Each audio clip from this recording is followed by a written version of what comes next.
Alright, what's going on my lovely students out there? Welcome to Class 8 channel for Class 10 on YouTube. Directly point पे आते हैं। फरवरी start हो चुका है। Exactly फरवरी के महीने में हमको क्या करना है, कौन से सब्जेक्ट को कैसे लेके चलना है, ये वो नॉर्मल ऊपर ही वाला ज्ञान नहीं होगा। ऑब्वियसली बात आपको पता है कि अगर प्रणय भैया अपना आईपैड लेके आपके सामने खड़े हैं तो बहुत ज्यादा ज्ञान की बात करने वाले, बहुत ज्यादा इंपॉर्टेंट बात करने वाले। और मैं चेहरे पे स्माइल के साथ इसलिए वीडियो बना रहा हूं क्योंकि मैं आपको भी वो टेंशन नहीं देना चाहता कि आखिर के 10 दिन बचे और अब तो उठ जाओ, अब तो पागल हो जाओ। नहीं, दिमाग लगा के पढ़ेंगे, फालतू चीजें नहीं बताने वाले। आपको काम की चीज जो एक्चुअली आप प्रैक्टिकली अप्लाई कर सकते हो अपनी लाइफ के अंदर। एक आदत जो आपको अभी बदल के रखनी है, अगर ये एक आदत आपने अभी नहीं बदली तो आप बोर्ड एग्जाम में रोते रह जाओगे। हर कैटेगरी के बच्चों को, चाहे आपने कुछ नहीं पढ़ा है, चाहे आपने थोड़ा पढ़ा है, चाहे आपने ज्यादा पढ़ा है, अब आप इन तीनों कैटेगरी में फॉल करते हो तो आपको एग्जैक्टली कौन से चैप्टर्स कब कैसे उठाने हैं वो सारी चीज मैं आपको बताने वाला हूं। यानी कि ये वीडियो उस बच्चे के लिए होगा जिसको कुछ नहीं आता है, जिसको थोड़ा बहुत आता है, जिसको सब कुछ आता है। हर एक बच्चे के लिए वीडियो वैलिड होगा एट ऑल टाइम्स। आज आप इस वीडियो को 1 तारीख को देखो, 5 को देखो, 10 को देखो, 15 को देखो, 20 को देखो, किसी एग्जाम के बीच में देखो, ये तब तक रेलेवेंट रहने वाला है।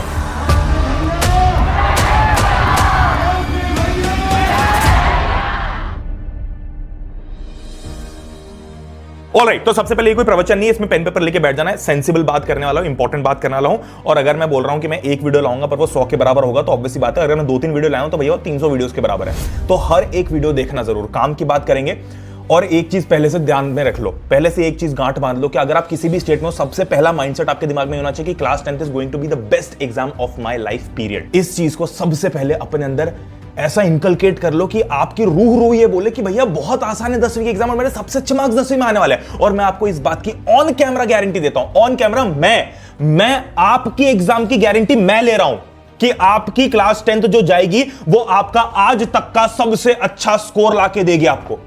इस बात की 100% गारंटी। और जब आप 12वीं के एग्जाम दोगे तब मैं सेम चीज रिपीट करूंगा कि जब आप 12वीं के एग्जाम दोगे तो 12वीं के एग्जाम आपकी लाइफ की सबसे अच्छी एग्जाम होगी। क्योंकि बोर्ड एग्जाम सच में बहुत सिंपल होती है।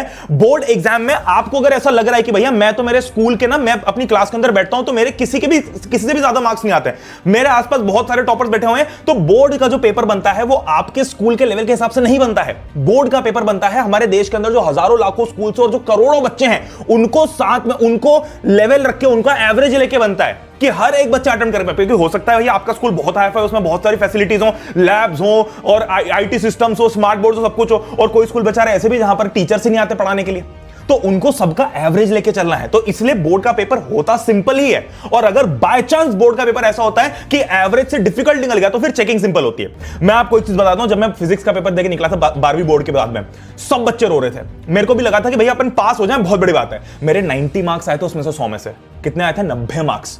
कैसे आ गए भैया 90 मार्क्स, मुझे भी नहीं पता। पर जब पेपर डिफिकल्ट होता है तो चेकिंग भी आसान होती है। ठीक है, चलो इसी के साथ में आते भैया सबसे पहले कि हमको ये मान के चलना है कि जो भी लोग ये बोलते हैं कि हमारे क्लास 10 वेस्ट हो चुके हैं, उन सबके मुंह पे तमाचा मारने का समय आ चुका है। बहुत बुरा तमाचा जड़ देंगे अपन। ठीक है, चलो भाई सबसे पहले तो भैया पहले तो अपन 3 कैटेगरीज बांट लेते हैं कि भैया हम किस किस कैटेगरी में आते हैं। पहली कैटेगरी तो वो बच्चे हैं जिनको लगता है कि भैया मेरे को बस कैसे भी करके पास होना है। दूसरी कैटेगरी में भैया 40 से 70% वाले लोग हैं जिनको एवरेज से प्रो जाना है। और तीसरी कैटेगरी में ऑलरेडी टॉपर्स हैं। हर कैटेगरी के बच्चे को ध्यान से सुनना एक चीज। अब देखो, हम मान के चलते हैं कि हमारे 10 से 15 दिन बच्चे, मैंने आपके लिए 3 कैटेगरीज बना रखी हैं। ऐसे चैप्टर्स भैया जिनमें मेरा जीरो नॉलेज, यानी कि मेरे को वो चैप्टर बिल्कुल भी नहीं आता। फॉर एग्जांपल मैं अगर उठा के देख लूं तो मेरे को अगर मान low rise of nationalism in Europe zero knowledge में है, तो मेरे को उस चैप्टर का क्या करना है। अगर कोई चैप्टर ऐसा है जिसको मेरे को थोड़ा, कोई चैप्टर ऐसे होता है ना जिसको हमने थोड़ा बहुत पढ़ रखा है, थोड़ा बहुत नॉलेज है, तो वो चैप्टर हमने इसमें डाल दिया। फॉर एग्जांपल भैया मैथ्स के अंदर सर्कल्स है जो मैंने थोड़ा बहुत पढ़ रखा है, और कुछ ऐसा जिसमें मेरे को फुल नॉलेज है। फॉर एग्जांपल बायोलॉजी के अंदर लाइफ प्रोसेस वाला चैप्टर मेरे को उसमें फुल नॉलेज है। तो अब हर टाइप के चैप्टर को हमको कैसे पढ़ना है वो ध्यान से सुनना। सबसे पहली चीज कि जो भी चैप्टर ऐसे हैं जिनमें आपको जीरो नॉलेज है, आपको उनमें 1-2 पॉपुलर, हर चैप्टर के अंदर 1-2 पॉपुलर टाइप के क्वेश्चन होते हैं जो हमेशा आते हैं। एक टेक्निक बताता हूं, मैथ्स लिख लो, ये लिखी हुई यहां पर नहीं है, लिख लो। मैथ्स के अंदर जो आपकी लास्ट एक्सरसाइज होती है वो जरूर करनी है। अगर किसी चैप्टर के अंदर ऑप्शनल एक्सरसाइज दी हुई वो तो पक्का करनी है। तो मैथ्स के अंदर वो हो गया। ज्योग्राफी के अंदर या इवन ओवरऑल सोशल साइंस के अंदर जो आखिरी का टॉपिक होता है हर चैप्टर का, बिल्कुल लास्ट का जो टॉपिक होता है वो सबसे घिसा पेटा टॉपिक होता है। स्पेशली ज्योग्राफी के अंदर जो सबसे आसान होता है याद करना और सबसे ज्यादा स्कोरिंग भी होता है। अगर आप मैथ्स की बात करो, बता चुका हूं, साइंस के अंदर हमारे 2-3 ऐसे न्यूमेरिकल्स होते हैं जो, ये 2-3 ऐसे टाइप के क्वेश्चन होते हैं जो हमेशा पक्की बातें आते हैं। इन 2-3 टाइप के क्वेश्चंस को हमको अटेम्प्ट करके रखना। हमको पूरा चैप्टर अटेम्प्ट करने नहीं बैठना है। तो जिस चैप्टर में मेरा जीरो नॉलेज है मैं उसको छोड़ के भी नहीं जा रहा हूं और मैं थोड़े उससे सिक्योर मार्क्स भी लेके जा रहा हूं। फॉर एग्जांपल मान लो मैंने कोई चैप्टर का इंपॉर्टेंट वाला पार्ट कर लिया, तो मैंने उसको पूरा भी नहीं पढ़ा, मेरा टाइम वेस्ट भी नहीं हुआ, मेरा बहुत ज्यादा खिचड़ी भी नहीं बनी, और चांसेस भी बन गए कि भैया हम बोर्ड एग्जाम में वो क्वेश्चन आएगा। देखो board exam is all about chances. ठीक है, तीसरा है भैया, अगर मैथ्स की बात करो तो बेसिक फॉर्मूला। एसएसटी के अंदर आप बेसिक गो थ्रू कर रहे हैं ना, ऊपर से एक बार रीडिंग मार लेना ताकि आप एग्जाम के अंदर कुछ लिख पाओ। मैं आपको फिर से बता रहा हूं, खाली छोड़ के नहीं आना है एक भी आंसर को, कुछ लिख के जरूर आना है। फिर भैया कुछ ऐसे चैप्टर्स होंगे जिसमें मेरे I have some knowledge about it. तो उसके अंदर क्या करना है, पहली बात तो हम सब कुछ लिस्ट डाउन कर लेंगे और शुरुआत के 2 दिन में उसको कंप्लीट करने की कोशिश करेंगे। पूरा कंसेप्ट 10-15 क्वेश्चन की प्रैक्टिस कर लेंगे। कोई एनसीईआरटी पूरी रीड करने नहीं बैठना है हमको, और सैंपल पेपर हमको जरूर फॉलो करना है सारे कैटेगरी के स्टूडेंट्स के लिए। अगर आप इस कैटेगरी मतलब मान लो कि इस कैटेगरी में आपको कोई चैप्टर है तो भले आप उसको सैंपल पेपर में से उसके क्वेश्चंस अवॉइड कर लो, बट एक बार करोगे तो आपको एटलीस्ट पता चल जाएगा कि कौन सा चैप्टर आपके लिए डिफिकल्ट लग रहा है। फिर ऐसा हो गया भैया जिसमें हमको फुल नॉलेज है, उसमें तो आपको भैया ऐसा करना है कि आप चैप्टर को पूरी तरीके से गो थ्रू कर लो कि कुछ भी छूटे ना। ये हो गई बेसिक चीज कि भैया हमारे ओवरऑल हमने देख लिया। अब हमको एक एक करके जंप करना है कि भैया अगर हमारी प्रिपरेशन एवरेज हो रखी है तो हम क्या करें। अगर आप 40 to 70% कैटेगरी के स्टूडेंट हो जहां पर मेरी प्रिपरेशन जो है थोड़ी सी एवरेज हो चुकी है, कि एवरेज का मतलब क्या कि मेरे ना कुछ कुछ चैप्टर्स आते हैं, कुछ कुछ चैप्टर्स नहीं आते हैं, ठीक ठाक स्कोर आता है। प्री बोर्ड का अगर मैं रेफरेंस लेके चलूं तो प्री बोर्ड में मेरे अप्रोक्सीमेटली 40 से 70% मार्क्स आया था। Then what is something that I need to do. सबसे पहले do not start anything new. ये स्पेशली अगर हमको करना भी होगा तो हम किस तरीके से करेंगे, इस तरीके से जो मैंने यहाँ पर आपको नॉलेज दिया हुआ है। इसके अलावा कोई नए तरीके से हमको नया चैप्टर स्टार्ट नहीं करना है कि हम स्क्रैच से कोई नया चैप्टर बिल्ड करें। टाइम नहीं है, टाइम वेस्ट होगा, जितना आता है उतना निकल जाएगा। आप देखो बिल्कुल साइंटिफिक लॉजिकल बात है, आप जितना दिमाग में डालोगे उतना दिमाग से बाहर निकलते जाएगा। और दिमाग कैसे काम करता है ना, दिमाग काम करता है FIFO टेक्निक पे, फर्स्ट इन फर्स्ट आउट। यानी कि आपने जो भी चीज दिमाग में पहले भरी होगी वो दिमाग से बाहर निकलती जाएगी ताकि नई चीज आ पाए। अब नया याद करते जाओगे, रैंडम याद करते जाओगे, पुराना निकलते जाएगा, जिसमें कॉन्फिडेंस था वो भी खत्म हो जाएगा। तो क्या करना है, कोई भी नई चीज स्टार्ट नहीं करना है, 1-2 सैंपल पर हमको जरूर निपटाने हैं। बहुत ज्यादा सैंपल पर नहीं करने का नहीं बोल रहा हूं मैं आपको, और बेसिक रिवीजन जरूर कर लेना, जिसमें आपने एनसीईआरटी के कुछ इंपॉर्टेंट क्वेश्चन मार्क किए होंगे या फाइनल अगर आपने ले रखी हो तो वो कर रहे होंगे, तो वो क्वेश्चन कर लेना। या फिर अगर आपके एग्जाम में टीचर के अंदर, स्कूल के टीचर के अंदर आपको किसी ने कोई इंपॉर्टेंट क्वेश्चन दी वो निपटा लेना।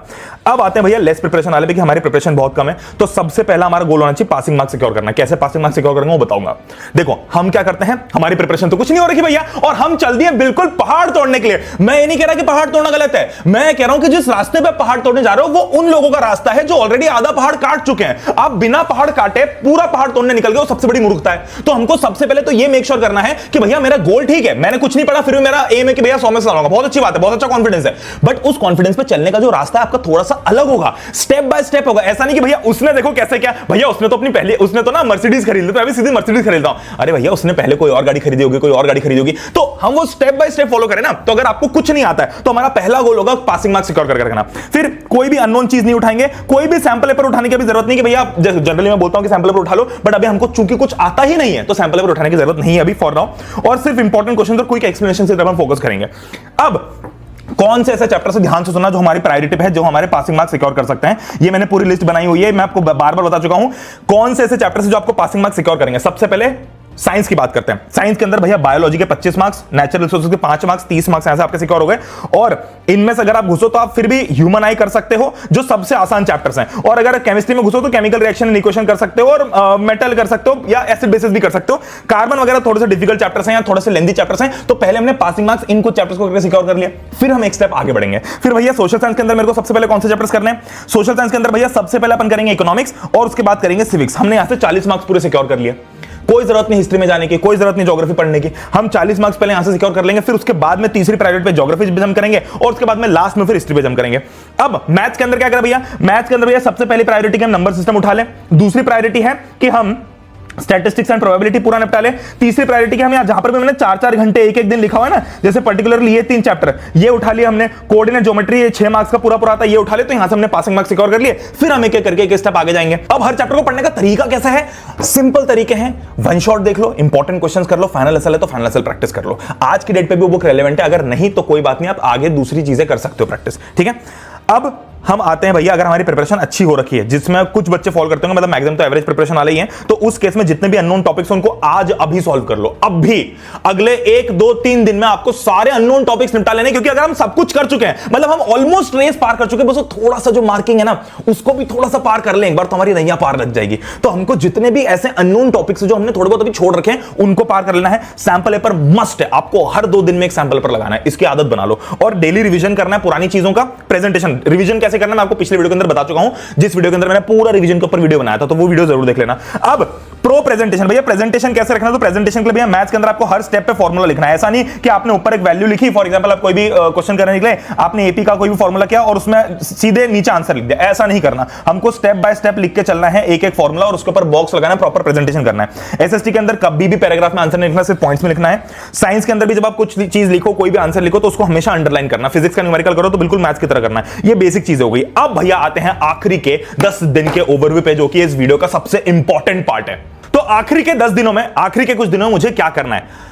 सबसे पहले कि मैंने अपने आखिरी के जो दिन बचे उनको 3 फेजेस में बांट दिया। भैया फेज 1 है डे 1 से लेकर डे 3 का, मतलब इसको आप थोड़ा ऊपर नीचे कर सकते हो डिपेंडिंग ऑन कि आप किस टाइम पे देख रहे हो इसको, बट हमारा इस टाइम पे फोकस है कि हम सारी पुराने जितने भी टॉपिक्स है उसको ब्रश अप कर लें। अब भैया बहुत सारी चीजें इसमें आपको खुद के हिसाब से सोचनी पड़ेगी कि अगर हमारी प्रिपरेशन बिल्कुल नहीं हुई है तब तो आपके लिए सब कुछ ही नहीं है, तब तो आप पूरे नए से फॉलो करो जैसे मैंने आपको बताया। बट अगर आपकी प्रिपरेशन एवरेज या फिर अबव एवरेज वाली कि आपको सब कुछ आता है, अच्छे से आता है, तो फिर आप फ्रेमवर्क को फॉलो कर सकते हो, ठीक है, जिसमें मैक्सिमम बच्चे ऑब्वियसली फॉलो करते होंगे। अब सबसे पहली चीज के भाई हमको जितना भी पुरानी चीजें थी वो सारी हमने ब्रश अप कर ली।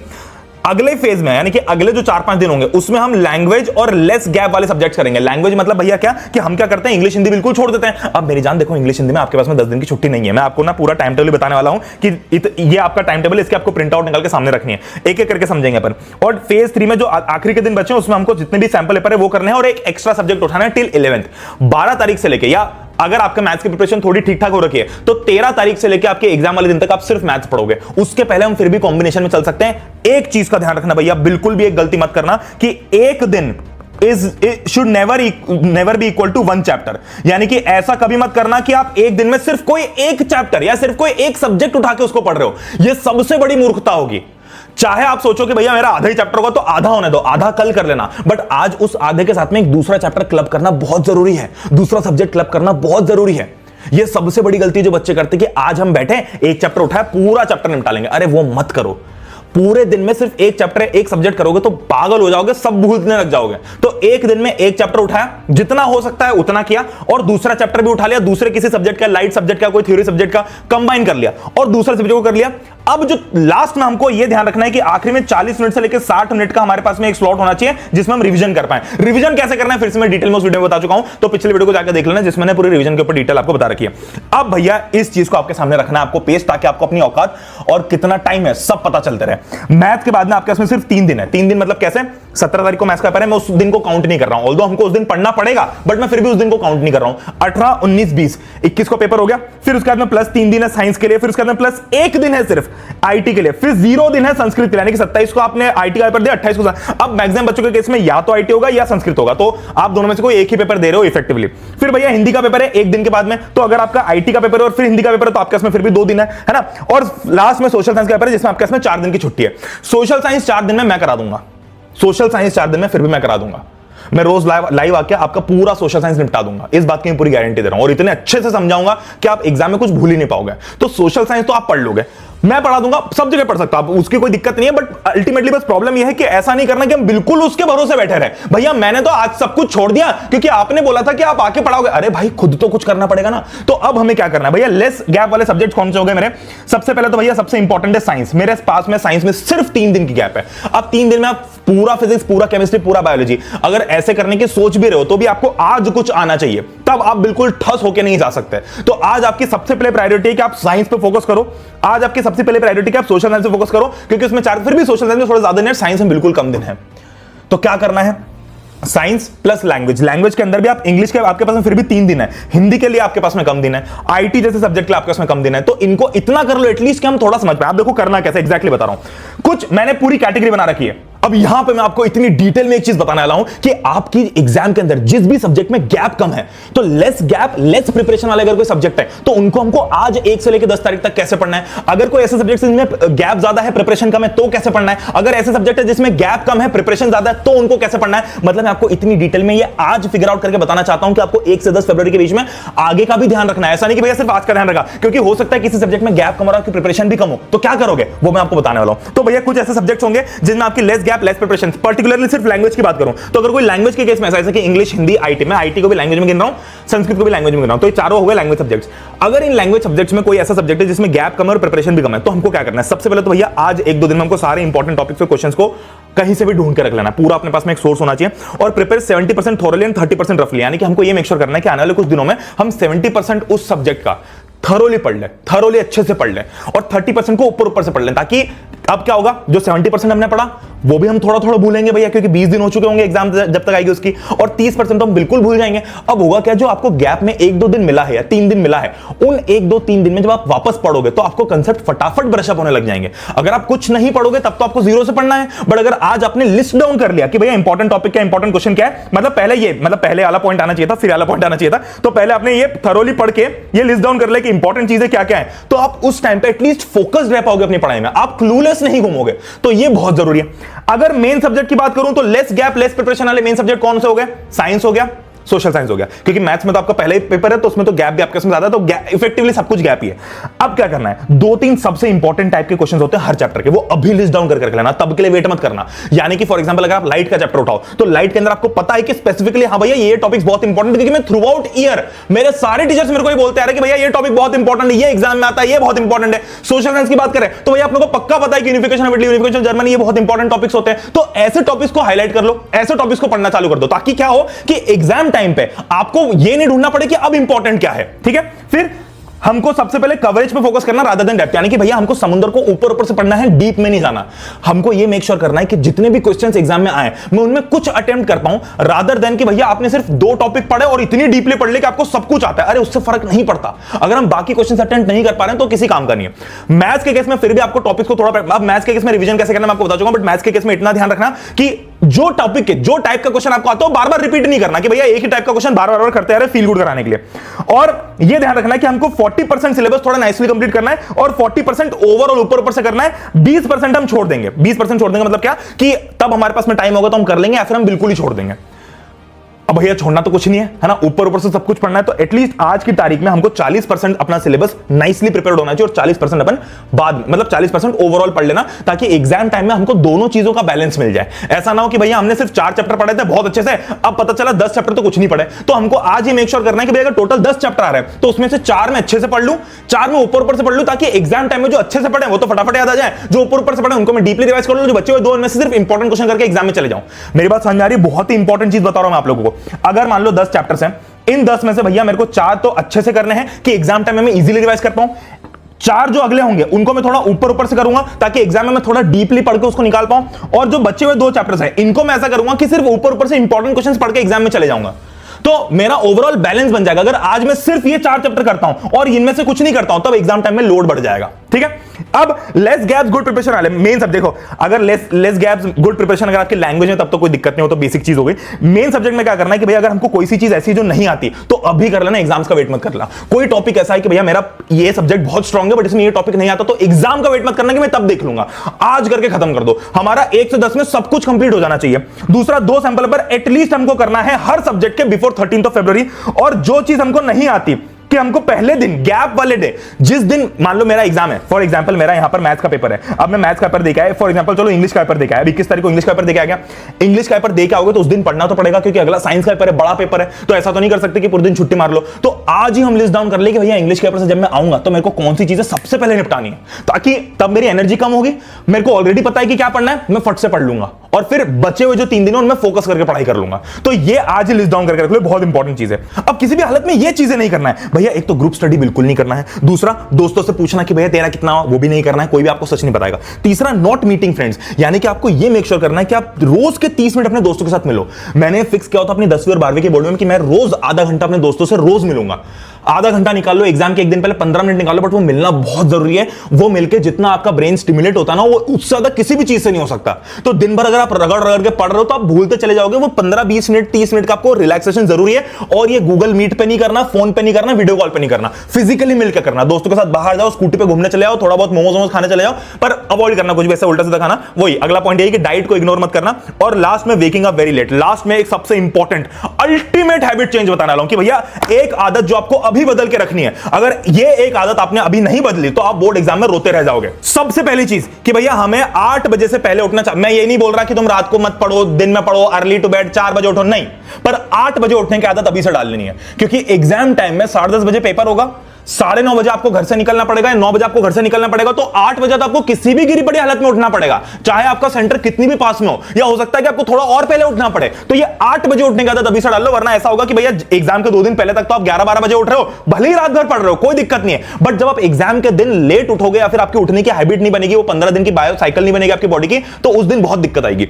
और दूसरी चीज की intense study session from 10:30 PM to 1:30 PM, sorry 10:30 AM, ठीक है। क्या करना है भैया कि 10:30 बजे से लेकर 1:30 बजे तक जब आपकी बोर्ड एग्जाम चलती है, उस दौरान आपका घर पे जो पढ़ने का टाइम है वो भी बहुत इंटेंस पढ़ने का टाइम होना चाहिए। या तो कोई सैंपल पेपर लगाओ या फिर बिल्कुल इंटेंसिव पढ़ाई करो बिना कोई डिस्टर्बेंस के, 5-5, 10-10 मिनट का ब्रेक लेके बहुत इंटेंसिव पढ़ाई करो, ताकि आपकी बॉडी क्लॉक में सूट हो जाए कि भैया मेरे को ना आपकी बॉडी को पता रहे कि 10:30 से 1:30 के बीच में आपका दिमाग सबसे ज्यादा इफेक्टिव होना चाहिए। ऐसा नहीं कि भैया रात में हमारा दिमाग इफेक्टिव रहता है, पर बोर्ड एग्जाम रात में तो नहीं होगी ना, बोर्ड एग्जाम तो दिन में होगी, तो बोर्ड एग्जाम की प्रिपरेशन हमको अभी से करनी है, अपनी बॉडी की भी और हमारी खुद की भी, ठीक है। और इसी के साथ में लास्ट में एक चीज बोलता हूं कि भाई practice questions is much greater than learning anything, और अल्टीमेटली भैया हो जाएगा सब कुछ, मैं आपके साथ खड़ा हूं। आपका बोर्ड एग्जाम का पेपर आपकी लाइफ का सबसे अच्छा पेपर जाएगा। तो एग्जैक्टली क्या करना है मैंने आपको इस वीडियो में बताया। Thank you very much. मैं आपका ज्यादा टाइम और वेस्ट नहीं करूंगा।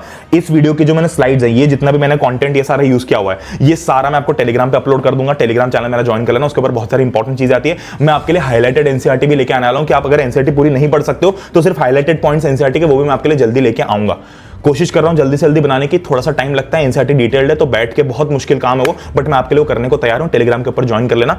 चैनल को सब्सक्राइब नहीं करता तो सब्सक्राइब करके बेल आइकन दबा देना। जो भी मैं शॉर्ट्स डालूं एक भी चीज बिना काम के नहीं डालता हूं, एक भी चीज व्यूज लाने के लिए या सिर्फ कंसिस्टेंसी के नाम पे चैनल भरने के लिए नहीं डालता हूं, because this I have to maintain this that this should be the classiest channel for class 10th on YouTube at all times. मिलते हैं अगले वीडियो के अंदर, तब तक के लिए good bye, take care, love you all, जय हिंद, वंदे मातरम, बाय बाय।